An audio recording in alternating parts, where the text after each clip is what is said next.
亲爱的弟兄姐妹们，早安。Shalom Bapak Ibu yang terkasih di dalam Tuhan Yesus Kristus. Bersama saya Elizabeth, kita bertemu dalam perjalanan 38 hari karya Roh Kudus sepanjang sejarah gereja. Ini hari ke-35, kita akan membicarakan tentang Jonsung yang disebut obor Allah di Asia. Jonsung lahir 27 September 1901 di Hongzhe, wilayah Hinghua, Provinsi Fujian di Tiongkok. Sejak umur 12, Jonsung sudah dikenal masyarakat Hinghua sebagai pendeta cilik. Tahun 1923, dia mendapat ijazah BA dengan prestasi yang luar biasa, sehingga ia dianugerahi medali emas dan uang tunai untuk fisika dan kimia. Tawaran kedudukan tinggi dan gaji besar ditolaknya, karena dia ingin meneruskan pelajarannya untuk mencapai ijazah yang lebih tinggi. Dan akhirnya dia mendapat gelar PhD. Tapi waktu itu seolah Allah berbicara padanya, apakah gunanya seorang memperoleh seluruh dunia tapi kehilangan jiwanya? Esok harinya seorang pendeta berkata padanya, Anda tidak punya tampang ahli fisika, tapi Anda lebih mirip seorang pengkhotbah. Tahun 1926, dia kehilangan kepercayaan akan firman Tuhan dan mulai menghina pendeta-pendeta. Kepercayaan akan firman Tuhan goncang sampai ke dasar-dasarnya. Doa tidak lagi berkuasa dalam hidupnya, meskipun dia setia berdoa, karena doanya hanya sekedar lahiriah. Dia berbalik ke agama-agama Buddha dan Tao dengan berharap mendapatkan damai dan keselamatan dengan jalan penyangkalan diri, tapi hatinya tetap gelap. Khotbah seorang gadis 15 tahun menyadarkannya. Di Lukas 23 membuat dia menangis dan memohon pengampunan Tuhan. Kemudian dia mendengar suara, Anakku, dosamu sudah diampuni. Lalu dia melompat dan berteriak, Haleluya, dan mecu, puji Tuhan. Dan mulai saat itu namanya diganti John the Baptist. Tahun 1927, John the Baptist belajar melampaui batas kewajarannya, sehingga pikirannya terganggu. Dia dimasukkan ke rumah sakit jiwa. Dia berhasil kabur tapi tertangkap lagi. Di rumah sakit jiwa selama 193 hari, dia membaca Alkitab 40 kali dari Kejadian hingga Wahyu. Akhirnya dia dilepaskan dan dia merasa itulah penerimaan ijazah yang paling tinggi baginya. 4 Oktober dia berlayar pulang ke Hinghua, dan di atas kapal ia membuang semua ijazah dan medali-medalinya, kecuali ijazah doktornya yang akan diberikan ke ayahnya.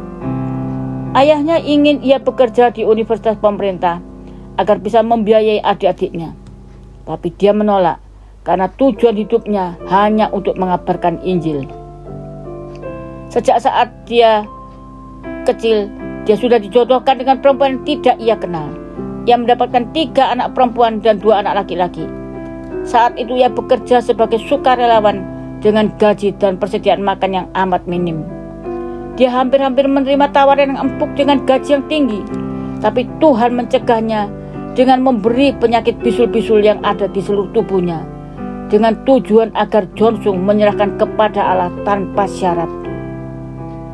Tuhan mengutus Jonsung ke Shanghai, sebuah kota besar di Cina. Di sana Tuhan bekerja luar biasa dan banyak jiwa dimenangkan. Penginjilan Jonsung sering dikecam seolah-olah dia hanya mau melayani di kota-kota besar seperti Beijing.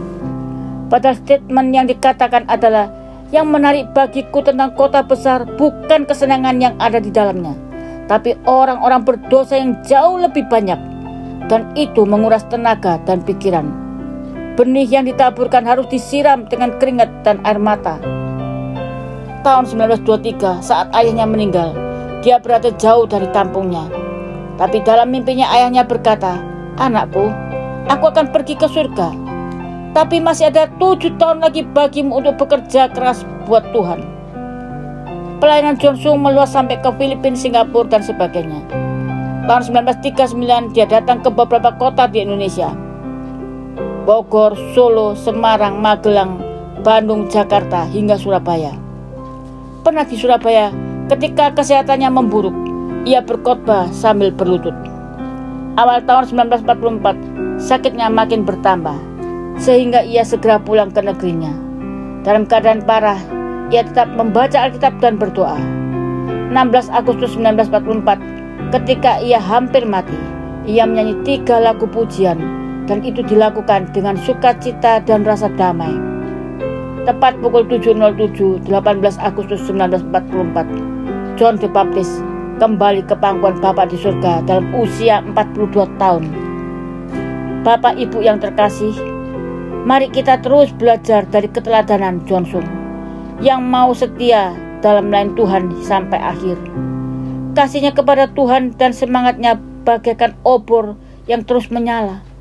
Obor yang kita hanya dapatkan ketika kita mengundang Tuhan Yesus hidup di dalam diri kita. Mari kita berdoa. Ya Yesus, terima kasih kalau kami boleh mendengar riwayat tentang John Sung, seorang yang sangat mengasihi Tuhan dan berkobar-kobar melayani hingga akhir. Bapak, jangan biarkan kami hanya mendengar kisah ini, tapi tolonglah kami untuk memiliki hati dan roh yang rela melayani dengan semangat dan sukacita seperti John Sung. Tambahkan kasih kami kepadamu ya Tuhan. Buatlah kami rendah hati, murni, dan setia hingga akhir dalam mengiring Engkau. Dan mampukan kami terus berkarya untuk kemuliaan-Mu. Amin. Tuhan memberkati kita semua. Sancti Jufu Woman.